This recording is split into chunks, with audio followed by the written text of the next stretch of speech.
beleza com vocês? Bom, vamos começar a nossa penúltima aula sobre manejo de solos. Tá?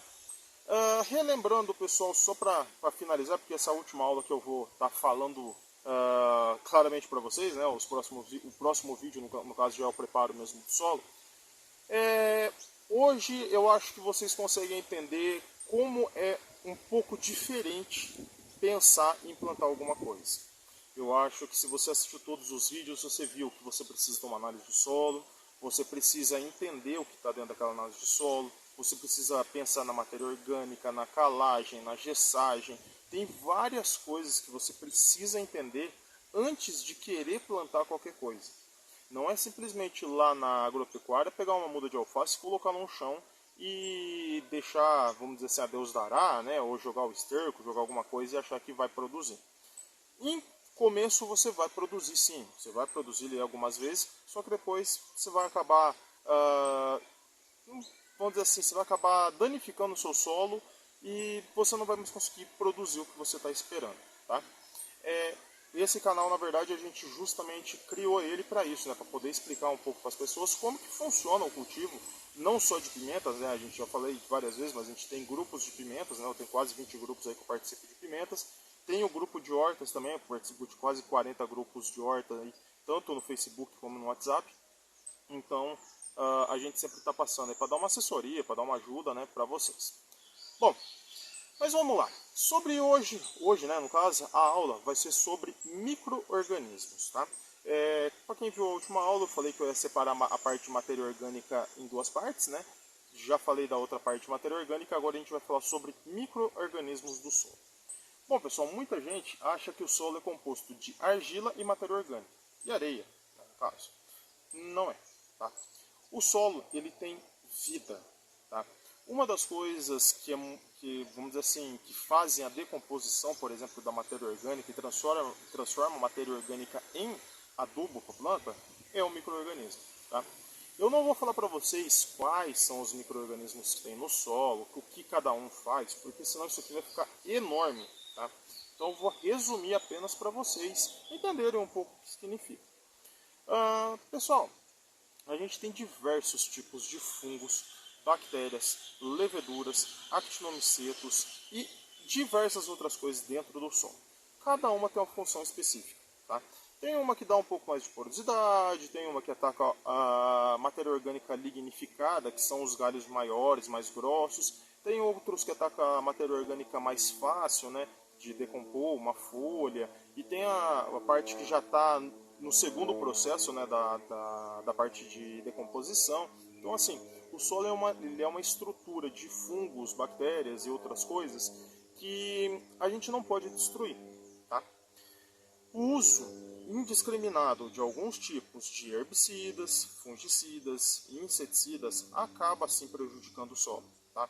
Então tem muita gente que às vezes fala: nossa, eu não gosto de utilizar herbicida, não gosto de utilizar fungicida, não gosto de utilizar inseticida, fungicida e etc, né? Em certos pontos você está certo, sim. Só que lembre-se que a agricultura é um pouquinho complicada. Quando você está fazendo a sua horta, que é uma coisinha na sua casa, que você tem um controle maior sobre as coisas, você consegue fazer isso. Agora imagina um cara que tem uma plantação de 30, 40 mil hectares. Como é que o cara faz? Não tem como, tá? Assim, essas pessoas que produzem em grande quantidade, na verdade, é o que vai alimentar o Brasil, é o que vai alimentar o mundo. Tá? Se a gente não produzir em alta quantidade, todo mundo passa fome. A verdade é bem essa, né? Então, assim, todo mundo fala, né? O Brasil é o celeiro no mundo. E realmente, a gente é o que mais produz grãos, não só grãos, café, laranja e muitas outras coisas no mundo, né? Somos os maiores produtores e também um dos maiores exportadores desses tipos de produto. Mas não é isso que eu vim falar. Bom, pessoal, então assim, você já entendeu que o solo tem várias coisas dentro dele, tá?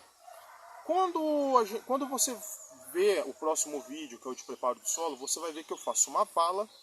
Dentro dessa vala eu vou aplicar folhas, galhos secos, matos e outras coisas lá dentro, tá? Além disso, depois eu jogo um pouco de esterco. Também jogo composto orgânico. Aí você vai falar, beleza, a parte de matéria orgânica está pronta. Não, aquilo lá, pessoal, na verdade serve para algumas coisas. Primeiro, criação de micro-organismos. Quando você, assim, querendo ou não, a própria palhada que já está no chão, ela vai gerar uma certa quantidade de micro-organismos. Quando eu jogo isso na onde eu vou plantar e dou condições, colocando um pouco mais de esterco, colocando ali um pouco de matéria orgânica de qualquer fonte, né? Pode ser um esterco de ovelha, de gado, de galinha, em síntese, qualquer coisa, até um composto orgânico, humus de minhoca, eu estou dando condições para esse solo criar um pouco mais de micro-organismos, tá? Esses micro-organismos, pessoal, depois que eles estão estabelecidos no solo, eles vão fazer uma certa competição contra fungos patogênicos. Aí sim, fungos que causam doenças. A gente está falando de bactérias e fungos benéficos. E tem a parte de bactérias e fungos patogênicos que atacam as nossas plantas. Tá? Eles vão fazer uma competição, só que eles não controlam. Tá? Como assim, Crespo? Eu vou fazer aqui uma coisa tonta que eu converso com todos os produtores, eu acho que dá para entender um pouquinho melhor. Imagina que você está num bar, tá? Tem a bancada lá onde você vai tomar sua cerveja, seu guaraná, mas você está, sei lá, uns 50 metros ali da bancada e acabou sua cerveja, seu guaraná, você vai lá pegar, tá? Se não tem ninguém, você rapidamente vai ali, chega no cara, pega uma cerveja e volta para o seu lugar, perfeito? Se agora tem bastante gente na sua frente, está numa festa ali, está lotado, você vai ter que ir devagarzinho, dá licença, com licença, até você chegar lá. Da mesma forma, é o ataque dos fungos. Se o fungo patogênico chega num lugar que não tem muita coisa para ele poder brigar, rapidinho ele vai entrar dentro da planta. Se ele chega num lugar que está lotado de micro-organismos, ele já vai ter uma certa dificuldade para entrar para dentro da planta. Ele vai contaminar? Pode ser que sim. E pode ser que não. Tá? Por que pode ser que não? Pode ser que no meio da onde ele está passando ali, ele acha um caboclo de 2 metros de altura, né? E estromba no cara meio sem querer, o cara não gosta muito. Então tem fungos, tem bactérias que acabam brigando diretamente com eles no solo, competindo, né, pelo mesmo lugar, ou até aquele fungo pode ser comida de outros fungos, bactérias que estejam ali, e aí ele não consegue atacar a planta. Então a função de colocar essa matéria orgânica no solo é justamente você armar essa briga para você não ter doenças de solo. Tá? Doença de solo, pessoal, é um negócio extremamente complicado. A partir do momento que você tem, está comprometido a tua produção. Tá? E controle depois ainda piora mais ainda. Tá? Tem um fungo de solo que chama tricoderma. Esse é um fungo benéfico. Muitas pessoas utilizam, principalmente para quem tem algumas plantas que têm um problema chamado fitófora, que é a gomose, né? Laranja tem, abacate tem, que acabam fazendo a utilização desse fungo como preventivo para evitar terem esse problema aí de gomose nas plantas, tá? Então é um fungo benéfico que existe aí para estar sendo aplicado no solo. Mas existem diversos outros tipos aí de fungo, tá? Não só fungos, eu falo fungo aqui em modo geral, mas como eu falei, tem bactérias também, tem actomicetos, tem leveduras e muitas outras coisas aí que a gente que não vou ficar muito comentando para não ficar um negócio esquisito e às vezes acabar confundindo um pouco vocês. Mas então a função, pessoal, é essa, tá?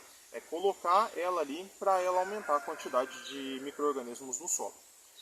Parte 2. Como eu já estou colocando aquilo ali vai entrar em parte de decomposição e vai formar um bolo ali de decomposição, ele também puxa muita umidade. Então toda vez que eu jogo água ali, aquele lugar vai ficar um pouco mais molhado.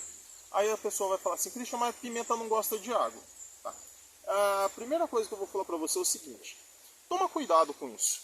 Pimenta gosta de água, sim, só que não demais. Toda planta gosta de água, toda planta precisa de água. Só que não é toda a planta que pode ficar encharcando. Na verdade, quase nenhuma você pode ficar encharcando tanto a planta. Então, o que acontece? Se você irrigar uma vez por dia, você mora, por exemplo, aqui em São Paulo, como eu, beleza. Se você mora no Nordeste e irriga uma vez por dia, sua planta vai murchar. Eu já tive a oportunidade de ir para o Nordeste, lá é extremamente quente. Se você for para o Sul, bom, eu fui na época do frio, né? Mas se você for para o Sul, na época do frio, e irrigar uma vez por dia, você mata ela encharcada. Tá? Então, depende da tua condição. Às vezes eu vejo a pessoa colocar falando assim, a pimenta não gosta de água. Não é bem isso, a pimenta gosta de água sim. Tá? Outra coisa, em relação a pimenta ficar mais ardida quando você coloca água. Ou melhor dizendo, quando falta água, né, a pimenta fica mais ardida. Vocês têm que entender que o fruto ele é feito com água também. a maior parte, vamos dizer, dele é de água. Então quando você começa a tirar a água para a pimenta ficar mais ardida, não é que ela vai ficar mais ardida, é que você está tirando uma quantidade de água e deixando mais uma quantidade que vai virar, por exemplo, de matéria seca, né, no caso. Então essa parte mais seca, vamos dizer assim, essa parte vai ficar concentrada. Quando você joga a água, ela dilui um pouco, fica um pouco mais fraca. Quando você corta um pouco da água, essa parte fica um pouco mais concentrada, por isso dá um pouco mais de ardência. Tá? Então, tem os dois lados da moeda também. Se você tirar muita água dela, ela vai acabar perdendo peso. Tá? Então, se você é um cara que vende em peso, né, você vende para outra pessoa fazer molho, essas coisas, não é interessante você ficar tirando a água da pimenta. Outras culturas, por exemplo, abobrinha. Praticamente a abobrinha é feita com água. Pepino é feito praticamente com água. Tá? Se deixar a falta de água nesses tipos de cultura, é complicadíssimo. Vai ter abortamento, o fruto não vai crescer direito, vai dar várias coisas aí na planta que é simplesmente por falta de água. Tá? Também, pessoal, não adianta você deixar encharcado. Tá? Encharcar talvez seja até pior. Por quê? Com o tempo e ele ficando aquele encharcamento na planta, a planta não consegue crescer e além disso ela começa a apodrecer as suas raízes. Então ainda é pior ainda do que você deixar sem água. Tá? Mas então, pessoal, aquele bulbo que eu vou fazer de água lá embaixo, basicamente vai ser para pimenteira, não é? Então a gente está plantando pimenta no lugar. Mas aquele bulbo que eu estou fazendo ali de água é uma coisa que conforme for irrigando, a planta vai tendo uma reserva, vamos dizer assim, de água para poder estar absorvendo. Bom, pessoal, eu espero que tenham gostado, eu espero que tenham aprendido um pouco. Se ficou alguma dúvida, eu peço a vocês, deixem nos comentários do canal, a gente vai estar entrando e respondendo para vocês, tá? Eu vou passar, já vai lançar já para vocês aí o de preparo de solo e aí vocês vão ver tudo o que eu falei. Se você está chegando de gaiato, caiu aqui agora, tem um monte de vídeo para trás, assiste todos primeiro antes de você assistir o preparo de solo, senão se vai chegando no preparo de solo você não vai entender nada, tá? Se você já está acompanhando a gente, está gostando disso daí, deixa um likezinho pra gente, se inscreve no canal, dá uma força, manda pros amigos, joga nos grupos aí, fala pessoal, dá uma forcinha pra gente entrar no canal. São informações extremamente úteis, tá? Eu acho que pelo menos, né? Extremamente úteis para vocês. E assim, eu vejo muita informação na internet errada. Então, como vocês sabem, eu sou agrônomo, né? Então eu estou passando uma informação aqui para dar um pouco mais de ajuda aí para vocês. Galera, muito obrigado pela atenção e até mais.